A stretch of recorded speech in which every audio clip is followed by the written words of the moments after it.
ஐப்பசி மாத பௌர்ணமியில் ஜலகண்டேஸ்வரருக்கு அன்ன அபிஷேகம் சிறப்பாக நடைபெற்றது. புதுச்சேரி மாநிலம் தவளக்குப்பம், எடையார்பாளையம், நாணமேடு பகுதியில் அமைந்துள்ள அருள்மிகு ஜலகண்டேஸ்வரர் சமேத அருள்மிகு ஸ்ரீ அகிலாண்டேஸ்வரி ஆலயத்தில் அமைந்துள்ள ஸ்ரீ ஜலகண்டேஸ்வரருக்கு சிறப்பு அபிஷேக அலங்காரங்கள் நடைபெற்றன. இதனைத் தொடர்ந்து சிவபெருமானுக்கு அன்ன அபிஷேகம் நடைபெற்றது. இதில் ஏராளமான சிவபக்தர்கள் கலந்து கொண்டு சிவ வழிபாடு செய்தனர். நிகழ்ச்சி உபயதாரர் KKD டிராவல்ஸ் உரிமையாளர் குமரேஸ்வரன் முன்னிலை வகித்தார். இதில் திரளான பக்தர்கள் கலந்து கொண்டு சுவாமி தரிசனம் செய்தனர்.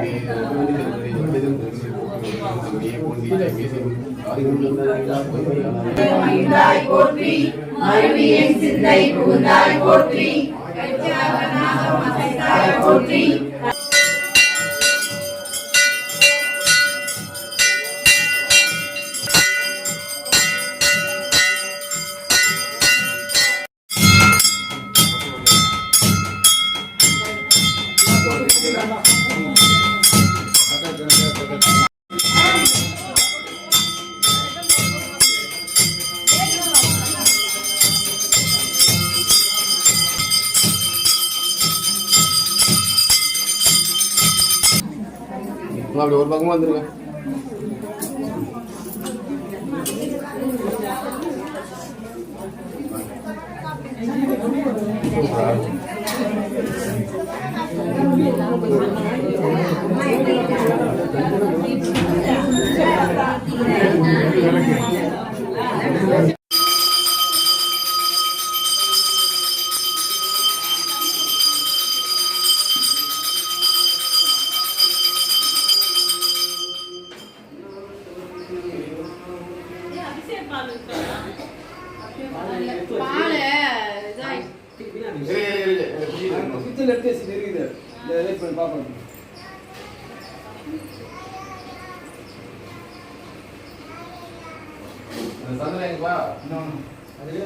வாங்கிக்கியா